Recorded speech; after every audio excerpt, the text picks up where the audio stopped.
I hear this really sucks. Director's commentary. I'm sorry. I am really sorry. I don't know what I was thinking. I thought I'd start off today's episode with a choice quote from a truly awful book. Eliza and Ezra roll together into the one giggling snowball of full-figured copulation, screaming and shouting as they playfully bit and pulled at each other in a dangerous and clamorous roller coaster coil of sexually violent rotation, with Eliza's breasts barrel rolled across Ezra's howling mouth, and the What the hell was that? That, my friends, is an excerpt from the bedwettingly awful novel List of the Lost by Morrissey. You know, the once lyrical genius of the Smiths, who nowadays takes a dump over his legacy with his right-wing ultra-nationalistic filth. It's a perfectly rubbish example of vanity project crud. Vanity projects are typically a narcissistic showcase built entirely around one's unflappable belief in their own talent, spurned on by a desperate need to share these God-given gifts with the rest of us. Go on, say something else.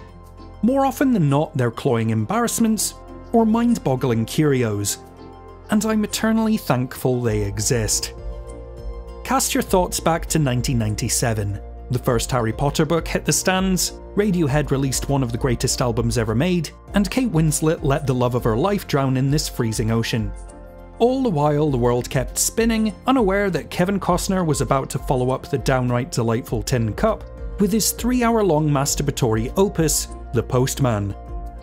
A love letter from Kevin Costner to Kevin Costner, and delivered by this handsome, versatile, and supremely talented gentleman whose name I don't recall. Taking place in the distant future of 2013, the planet has been ravaged by some form of apocalyptic event that has left the world in complete disarray. Bands of nomads pillage and plunder, resources are scarce, and everybody's coated with a grime that doesn't quite hide their good looks. Disparate communities exist in solidarity, cut off from all forms of communication we once took for granted. That is, until an underappreciated actor slaps on a costume he steals from a corpse and starts to undo Armageddon by pretending to be a postman, giving fellow survivors direction and purpose with grandiose speeches and a unified vision. He delivers junk mail, tragically belated birthday cards, and a reason to believe. Oh my god, I'm gonna be fucking sick! Yup. A thespian and sole remaining purveyor of the theatrical arts sets about saving the world with his acting and directing abilities.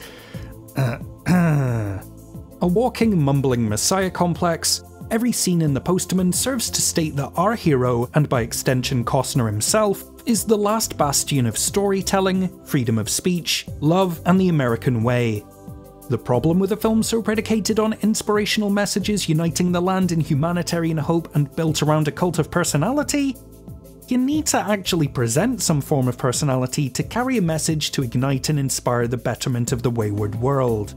The Postman, whose real name is never given, is a tepid bore with the charisma of a cement truck. His conversational manner wouldn't engage an audience of one, never mind a wayward nation, which makes his ascent from roaming weirdo to the pinnacle of content and character all the less convincing. Times seem hard right now, but you gotta believe things are getting better. Boring. But lest we forget, there's something a little spicy about Postman Kevin, an undeniable magnetism. Apparently. Thanks. To these fine folks, he's a sexually virile powerhouse who has married women outright begging for his superior sperm. I'm only asking because I want you to make me pregnant. Douche chill. Olivia Williams, who's great in just about everything, has the thankless task of embodying this underwritten object of sexist wish fulfillment, lustful glances, and very little else. Even an actor of her talents can't coax some life from such leaden characterization and regressive attitudes. Beyond these incredibly creepy developments, there are fleeting moments where the sheer narcissism of the entire film sparks a moment of absurdist brilliance. In one particularly memorable exchange, the late great Tom Petty shows up, as himself, to cheer the postman along. I heard of you, man. You're famous. This sort of smug ridiculousness would almost be cute if there was even the faintest hint of tongue-in-cheek. Instead, it's an albatross of ego, nailed to the mast of a sinking ship. And if I'm going to get nautical with my metaphors, I should address the oceanic elephant in the room. Waterworld is often cited as one of the 90s most spectacular failures, and could easily be seen as the top of a slippery slope that led to here. They've got a lot in common. A beige central performance from Costner, a villain more interesting than the protagonist, an ambitious end-of-the-world scenario that doesn't actually make sense, and sets that are better constructed than the story. The big difference? Waterworld's really fun. From piss-quaffing beginnings to a one-eyed Dennis Hopper proving that if there's a scene he can chew it, even when it's bad, it's memorably bad. The Postman is always stupid, but never silly. A climactic showdown where two grizzled men play chicken with a pair of horses before having a cuddle fight may sound like just my sort of moronic, but is captured with the kind of jittery slow motion and edited with such cheesy fades and wipes that it looks more like a tape from a rodeo-themed wedding. Oh, poor Mr. Costner, he tries so hard. This has all been quite mean so far, so to sprinkle a little praise where it belongs, the production and costume design here are all top-notch. By sweating the little things and diving into the details, it helps ease the audience into the less than palatable tripe found elsewhere. Drinking rainwater becomes a gamble between thirst and disease, shabby outfits and abodes are mashed together from the remnants of a time gone by. These are the appreciated details that make this feel like a lived-in, worn-down world. The scale and ambition of all the expansive sets, overflowing with the tired bodies of countless extras, are incredibly impressive on a surface level alone. And I do mean alone. As is the case with so many self-aggrandizing vanity projects, the enticing exterior is but a mask for the staggering hubris that lurks beneath these skin-deep facades. That's all there is, folks. The Postman takes 3 whole hours to say, giving people means to talk to one another is pretty neat, without much action or intrigue to nudge anyone along from one blandly shot exchange to the next. 3 hours! As the postal routes expand and reverence for the postman grows, the film starts to take the form of disgustingly patriotic and deeply confused propaganda. Like Top Gun, albeit with less homoerotic aerial maneuvers and more nomads with suspiciously up-to-date dental hygiene. There's a lot here about preserving the things that matter rather than resurrecting the old status quo. That is, until everyone just starts to do everything exactly as they did before, restarting the machine that ended humanity once over, and readopting ways that have already failed. The glaring flaws of the film's building a better future from the ashes of the past messaging become even more apparent when considering the antagonistic force that opposes all of this, a white power enforcing, misogynistic, totalitarian regime called the Klan. Mongoloid. Unacceptable. I want pure blood. Because if you're going to cut anything out of this 177-minute monstrosity, it may as well be subtlety. Cry havoc and let slip the dogs of war.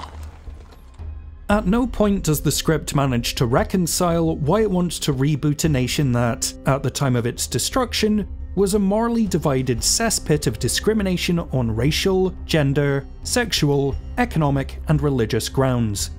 Then again, it also suggests that these hateful ideologies either helped these scumbags survive the end times, or worse, that they're in some way a new entity that emerged from the death of an idealized existence that came before. Wrong, wrong, wrong, wrong. Wrong, wrong, wrong, wrong. You're wrong. You're wrong. You're wrong. The Postman is an anomaly in every way except its sulking listlessness, delivering its own sentimentality so po-faced and plainly, you can't even call it curiously pretentious. Any lofty ideas that may have once existed in the serviceable but unremarkable novel on which this cinematic grind is based are presented with all the nuance of a star-spangled bumper sticker plastered to the side of a Scud missile.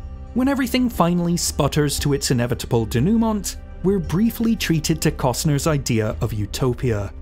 We watch on as America erects a bronze statue in his honour for single-handedly re-civilizing the continental United States. The only way it could end on a lamer note is if he had a child and named it Hope or something. Your daughter. Her name is Hope. Oh god, I'm gonna be fucking sick again! This is what happens when money, adoration, and influence no longer satiate the egomaniacal sunshine of the A-list mind. While I may have just spent an inordinate amount of time telling you how and why The Postman sucks, I love that Kevin Costner got to make this shit show. Vanity projects may spring from the loins of the entitled and disconnected, but they only reach such scoffed about status when we nuzzle up to their endearingly misguided attempts. I say this as someone who's been lost at sea with Swept Away, mortally wounded on Battlefield Earth, and soared through the city with Hudson Hawk. And not just because Hudson Hawk is actually great and you're all wrong. These backslapping monstrosities are the great leveler, proof positive that even those at the top are capable of mortal failures like the rest of us sinners. I mean none of this with malice or schadenfreude. The Postman and its vacuous vanity project ilk are a more unintentionally honest time capsule of Hollywood history and unchecked hubris than any puff piece or autobiography ever could be. Even if they're as rubbish as this, I'm still thankful for every conceited, dumbfounding train wreck. Thank you to our Patreon producers Jennifer C, Claire MD, and Nicholas Lair Revere, and a much deserved love letter for each and every one of these patrons who help support the channel from week to week. What's your favourite embarrassing vanity project? And have you ever managed to sit all the way through The Postman? Let us know in the comments, and always feel free to check out our Patreon, where for as little as $1 a month, you can help keep the lights on around here while getting your name in the credits, access to additional reviews in our private Discord server, and membership to the In Frame Out Film Club. Thank you so much for sticking around and watching. Until next time, this is In Frame Out.